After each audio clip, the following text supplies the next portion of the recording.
video ini gue akan bahas match semifinal leg kedua antara City lawan PSG di mana City menang 2-0 lawan PSG ya. Di leg kedua ini sekaligus ya memantapkan timnya tim Manchester Biru ini lolos ke babak final untuk pertama kalinya.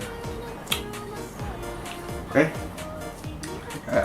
Secara skor 2-0 dan agregat pun 4-1. Oke. Ya. Kita lihat line up-nya dulu. Dari line up City main 4-3-3 false 9 dengan duet Mahrez di sebelah kanan, Kevin De Bruyne di tengah, Foden di kiri. Ditopang oleh 3 gelandang, Bernardo Silva, Fernandinho, Gundogan. Lalu di belakang ada Walker, Johnston, Diaz, dan Zinchenko. Nah, itulah gambaran singkat secara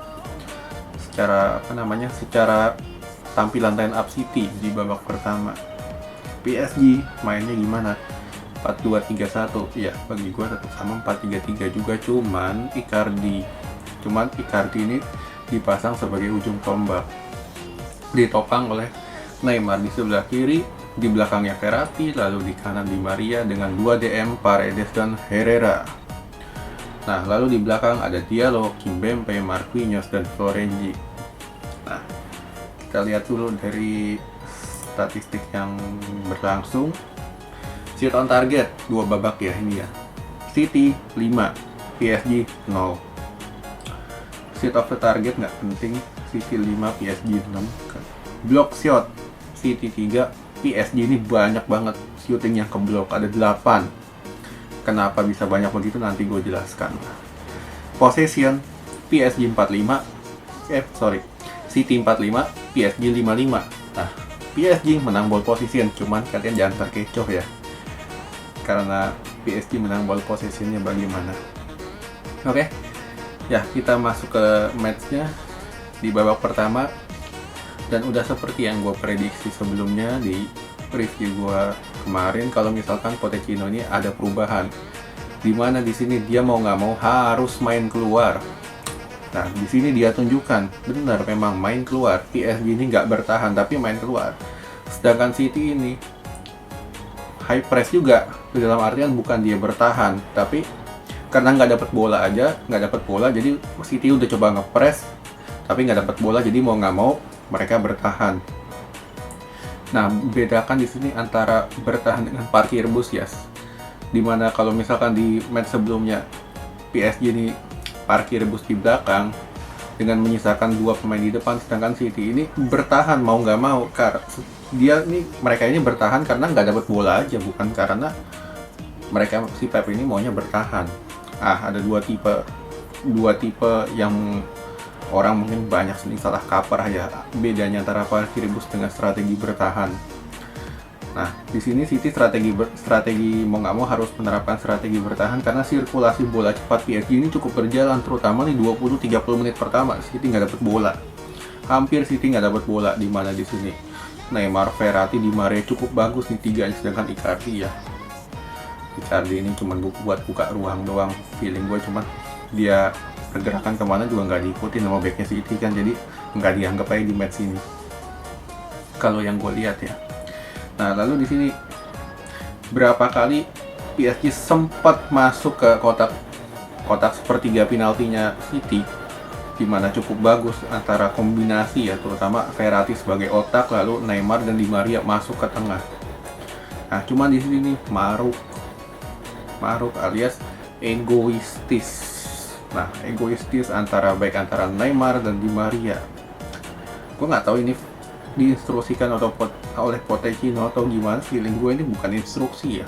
Pelatih tuh nggak mungkin kasih instruksi ketika ada pemain lu yang bebas, lu nggak usah ngoper. Itu kan bukan instruksi kan. Dimana di sini gue lihat beberapa kali Icardi ini sempat dapat ruang, cuman nggak dioper juga, entah itu oleh Di Maria atau Neymar.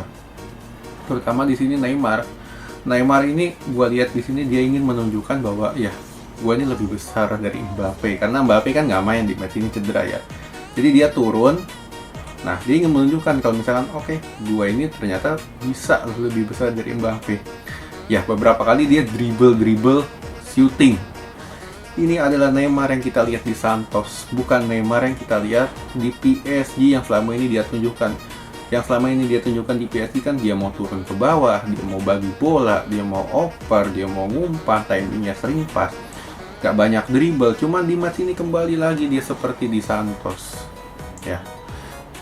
Yang seharusnya di match ini justru PSG lebih banyak sirkulasi bola cepat dan harus lebih banyak kerjasama tim untuk membobol gawang City. Nyatanya lebih banyak serangan individu. Serangan individu ketemunya siapa? Ketemunya John Stones, Ruben Dias, Walker, yang tiga-tiganya nih kuat juga dalam bertahan. Jadi istilahnya Neymar mau shooting udah keblok duluan. Ya kalau Zinchenko memang rada kurang sih untuk bertahan nih. Tapi itu kan bisa di cover oleh Fernandinho yang langsung potong dari tengah, dari pergerakannya si Di Maria atau Neymar. Nah, Di Maria gimana? Di Maria juga sama. Ya, cuman gue lihat Di Maria juga udah menurun ya dari segi speed, dia udah bukan Di Maria 5-6 tahun sebelumnya, dan di match ini dia fisiknya pun udah menurun, dari segi akurasinya pun sudah menurun. Nah, Di Maria pun juga sama, sering dapat space, dia nggak umpan, dia shooting.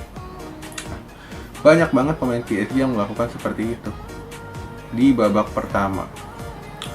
Sampai si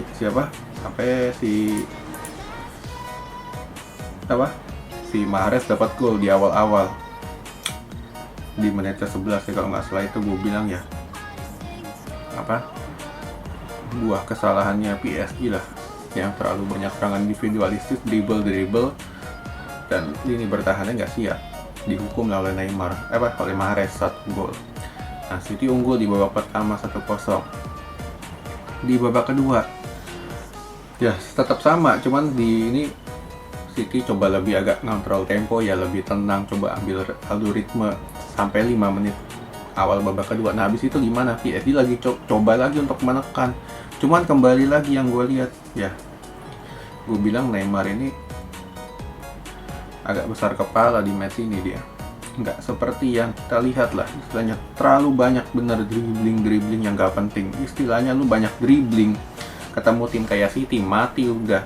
Apalagi di tengahnya City punya Fernandinho yang kalau misalkan gue lihat ya, Fernandinho ini pun juga udah bukan yang 45 musim sebelumnya, dimana di sini pun dia beberapa kali sering salah umpan. Nah, salah umpannya ini yang nggak bisa dimanfaatkan oleh para pemain PSG karena terlalu banyak dribbling. Nah, itulah yang membuat sampai City dapat gol lagi dari Mahrez. Nah, City dapat gol dari Mahrez, salahnya siapa? Salahnya Diallo, nggak cover Mahrez. Diallo bukannya cover, malah jogging ya. Cuman gue nggak bisa salahin Diallo juga karena pemain ini kan mediocre ya, jadi istilahnya bertahannya juga amburadul kan. Sedangkan untuk Florenzi juga sama, Florenzi pun juga bukan tipikal back yang top, dimana di Roma dia biasa bermain di posisi sebagai posisi 3 back, dimana dia agak di depan. Di PSG main agak ke belakang. Nah, dari secara segi defense pun dia juga nggak kuat, jadi istilahnya terlalu banyak dieksploitasi terutama oleh Foden di match ini dan juga oleh